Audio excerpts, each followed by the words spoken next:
If that's the case po, edi hindi po advisable na yung teacher mo is tinuturuan ka online. Malayo po kasi yung place nila. Okay. Online lessons are, to be honest, effective in a way. No? So, iba yung sinasabi ko kanina dito sa previous video na nanonood ka lang versus online lessons. Okay. So, we can still consider online lessons one-on-one synchronous sessions. Okay? Synchronous meaning sabay kayo, no? Mag-live na ginagawa. So, effective yung online lessons kapag yung teacher mo kayang i-translate through words yung gusto niyang ipagawa sa'yo. Okay? So, hindi to be honest, kahit ano naman, no, kahit face-to-face sessions, may mga taong iba-iba kasi yung learning pace natin eh. So, lahat yan nakadepende pa rin doon sa student and sa teacher yung connection nila. Okay. Ngayon, yung online lessons is a way for us to learn in the comfort of our own homes, 'di ba? Na nagkaroon niya ng maraming online lessons dahil sa sa pandemic, 'di ba? Kasi akala ng mga tao lang short term lang yung mangyayari tapos tumagal. Now, it's still effective, no? Kapag yung nagtuturo sa'yo, kaya niya i-translate yung sinasabi niya o yung kailangan niya ipagawa sa'yo sa sinasabi niya. So, sinasabi niya sa'yo kung ano yung kailangan mong gawin. Kasi, ang nawawala sa online and versus sa face-to-face is yung sense of touch, no? Hindi ka mahahawakan, hindi makokontrol yung fingers mo, yung hands mo ng teacher.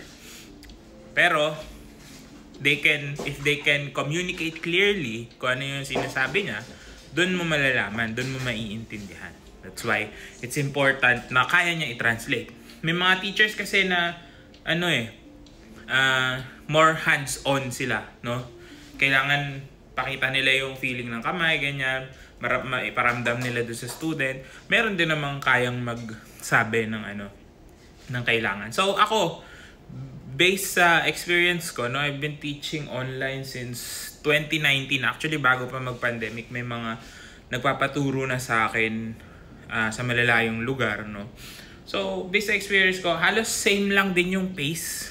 Pero, meron din namang mga problem areas. Like, for example, kung mabagal ang internet mo, hindi siya advisable kasi hindi maririnig, hindi kayo magkakaintindihan, no. So, yung internet connection, kung stable ba, yun yung magdidictate kung okay ba siya or hindi. Kasi may mga tao na mahina talaga yung signal, di ba? Pero katulad mo, sabi mo malayo yung place ng teacher mo and kaya kanyang i-guide through these platforms, no? Through technology, okay lang yun, no? Kasi ang importante is feedback, no? Yung sinasabi natin na kapag nanonood ka lang kasi, wala namang magsasabi sa'yo kapag ginaya mo yung pinapanood mo na sasabihin niya, hindi ganyan, di ba? Or, tama yung ginagawa mo, no? It's not always wrong, no? Sometimes tama na pala pero hindi mo alam dahil wala nagsasabi sa'yo. Yun yung sinosolve ng online lessons. Na kahit malayo yung teacher mo, nakikita niya, pag magaling ang teacher, posture pa lang, sa malayo pa lang, nakikita niya na may mali, na may kailangang ayusin, no? So, i-guide ka niya paano yun naayusin, no? Either papakita niya sa'yo visually or i-explain niya through words. Pag kasi face-to-face, minsan papatigilin ka lang, hahawakan niya yung kamay mo para ayusin, no? Or yung arms mo or whatever part of your body needs the attention. Yun yung mas mabilis na way. Kasi kahit di siya magsalita, kaya niyang ayusin. Pero yun nga, ang challenge sa online setting is that kailangan kaya niyang i-translate yon. Yung paggalaw ng daliri or placement ng daliri, for example, paano niya i-translate into words. Yung movement ng arms, paano niya maipaparamdam sa'yo yung iba, like for example sa piano, yung ibang teacher, yung touch, ginagawa sa shoulder, ginaganon, kung paano. So, paano mo maita-translate yon through a screen? Yun ang yun ang kailangan mong maintindihan. Now, whether face-to-face or online, hindi naman 100% lagi ang chance of success, di ba? Kasi may iba pang factor, sobrang daming factor sa pag-aaral. No, kasama na doon yung sipag ng estudyante, yung pagkakaintindi ng student, di ba? So, wala naman talagang 100% guarantee, no?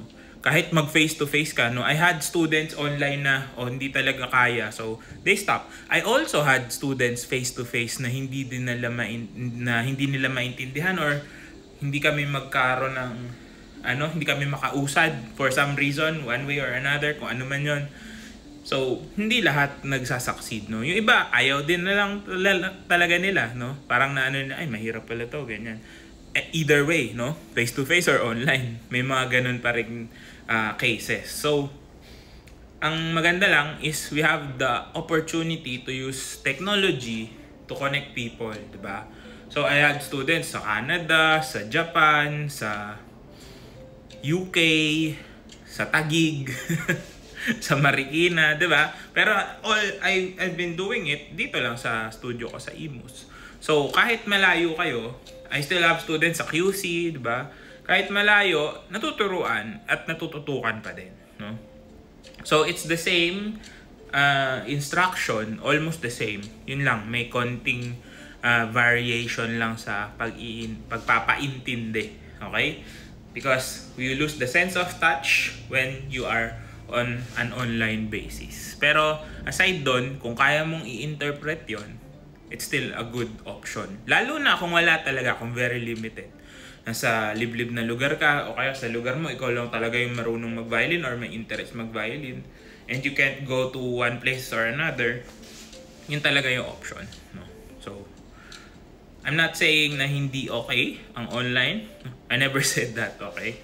Just to make things clear. Ang sinasabi ko, yung mga nanonood lang, which is yung videos lang na walang feedback. So again, ang keyword dito, feedback. So sana nakatulong yan and good luck sa'yo.